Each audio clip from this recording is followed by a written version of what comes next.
It seems like US President Donald Trump may be ditching allies and sidling up to so-called adversaries. This time, he's been telling Japan to shut up about Taiwan after Chinese leader Xi Jinping complained. So here's what's happened between Trump, China and Japan.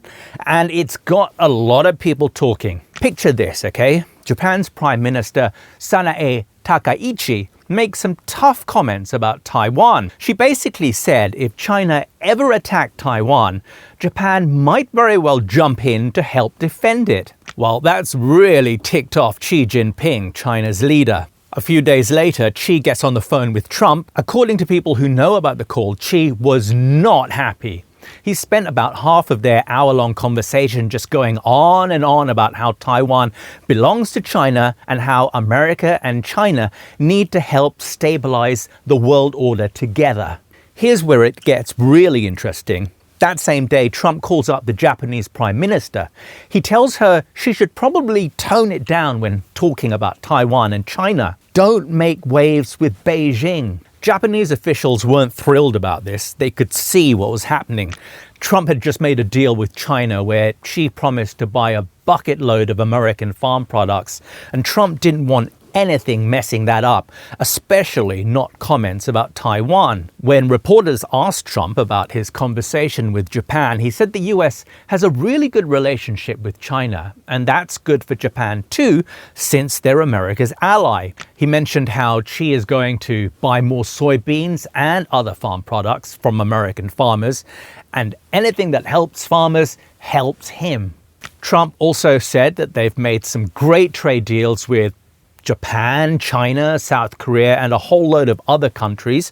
And the world right now, it's peaceful. He wants to keep it that way. The whole thing highlights how Trump handles these tricky situations, trying to keep everyone happy while protecting America's business interests at the same time. Now, here's where things get messy because Japan's government is pushing back on this story. A spokeswoman for the Prime Minister says Trump never told Takaichi to stop provoking China about Taiwan. She says that conversation, it just didn't happen. But regardless of what actually was said, kind of like he said, she said, but with geopolitics, this whole situation shows us something new about how America deals with China. Trade deals and Taiwan are now tied together in ways they never were before. Trump and Xi are planning to meet several times next year, and both topics will keep coming up. The tricky part for America is officially the US doesn't say Taiwan belongs to China, but they don't say it doesn't either. At the same time, America sells weapons to Taiwan to help them defend themselves. So it's kind of like a balancing act. Trump has actually been supportive of Takaichi before. He's praised her for being tough on defense issues. They even had a big event together on an American aircraft carrier in Japan to show just how strong the US-Japan alliance is. But her comments couldn't have come at a worst possible time for Trump. He's been working hard to build a good relationship with Xi, and then this happens. What exactly did she say that made China so angry? On November the 7th, Takaichi told Japanese lawmakers that Japan might send its military to help other countries if China attacked Taiwan. Beijing was quite obviously furious. They hit back with economic punishments and diplomatic protests, and one Chinese diplomat even posted online that the Prime Minister's head should be cut off, which shows just how mad the Chinese are. When Trump and Xi talked on Monday, Taiwan was clearly a huge topic. According to China's official account of the call, Xi told Trump that Taiwan returning to China is part of the international order that was supposed to be established after World War II ended. What Xi was basically saying is that when World War II ended, Taiwan should have gone back to China, and that's how things were meant to be set up. He's arguing this is part of the proper world order, not something new China is trying to create.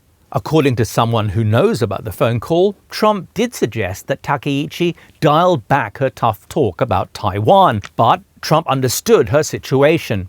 He knew she was dealing with politics back home in Japan and probably couldn't just take back everything she said that made China angry. Japan's official position is that Takaichi was just talking about what-if scenarios and stating policies Japan has always had. But even they admit it was unusual for a sitting prime minister to be just so direct about it. When Trump talked to reporters on Tuesday night, he said he had a great conversation with Takaichi. He called her smart and strong and said she's going to be a great leader. Then, on Wednesday, Takaichi seemed to soften her position just a bit. In Japan's parliament, she said she didn't plan to get so specific about Taiwan. When lawmakers asked her about the comments that upset China, she said she didn't mean to mention specifics. Here's what's really interesting, though, the order of Trump's phone calls. He talked to Xi first, then called Japan. Some experts think this shows Trump was willing to pressure an ally to keep his trade deal with China remaining on track. Matthew Goodman, who used to work on Asia policy for Obama, put it this way.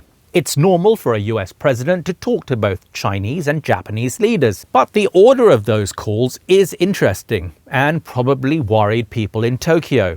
The calls really showed what each leader cares about most. Someone close to the White House said Trump's call with Xi was mainly about trade.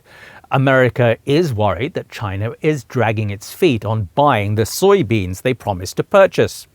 Trump told reporters Tuesday night that he told Xi he'd like China to buy American farm products a little faster. Trump said Xi more or less agreed to speed things up. Back in October, when Trump met Xi in South Korea, they worked out a deal where China would buy 12 million tons of soybeans by the end of the year and 25 million tons every year over the next 3 years. But China hasn't officially confirmed those numbers yet. For Xi, Taiwan was the main thing on his mind. He didn't directly ask Trump to pressure Japan, but when he talked about the post-World War II order, he was hinting at Japan being on the losing side of that war. It showed how seriously concerned he was about the recent tensions. There's been recent reporting that Xi really wants Trump to promise to oppose Taiwan's independence, and that would be a huge win for China. But the State Department has said America opposes any big changes to the current situation from either side. And they've called China the biggest threat to peace when it comes to Taiwan.